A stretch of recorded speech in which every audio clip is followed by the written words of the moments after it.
வசமாக சிக்கும் ரோகிணி விறுவிறுப்பான கதைக்களத்துடன் சிறகடிக்க ஆசை டுடே பிரமோ இப்போ அங்க விஜயாக்கு எல்லா விஷயமும் ரோகிணி தான் பண்ணியிருக்கான்ட்டு உண்மையை தெரிய வந்துடுது. இன்னொரு பக்கம் இது எல்லாமே பேசினது எல்லாமே மீனாமும் ஒட்டு கேட்டுடுறாங்க. இதை கேட்ட உடனே இது எல்லா பிளானும் உன்னோடது அப்படின்ட்டு சொல்லிட்டு பயங்கரமா கவுத்தோட போயிட்டு இப்போ அங்க ரோகிணி கண்ணத்தை மேலே இழுத்து அடிக்கிறாங்க. அப்பனா இதுக்கு எல்லாமே காரணம் நீ தான், உன்னை சும்மாவே விட மாட்டேன்ட்டாங்க. உடனே எங்க அம்மா கிட்ட திருப்பம் அந்த கடை எப்படி இருந்துச்சோ அதே மாதிரி வச்சிரு, என்னோட வண்டியும் மீட்டு தந்துடு, இல்லைன்னா உன்னை என்ன பண்ணுவேனே தெரியாதுன்ட்டு சொல்லிட்டு சொல்றாங்க. மீனா இது நான் எல்லாம் பண்ணலான்றாங்க. போதும் நிறுத்தன்ட்டு சொல்லிட்டு சொல்றாங்க.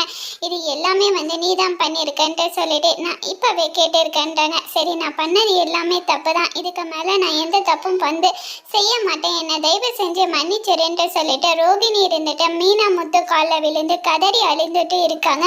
இப்போ அங்க மீனாவோட அம்மாவுக்கு திரும்ப அந்த கடையை வச்சு தருவாங்களா இல்லையான்ட்டு வரப்போற ப்ரமோல வெயிட் பண்ணி பார்க்கலாம். Okay friends, bye, thank you.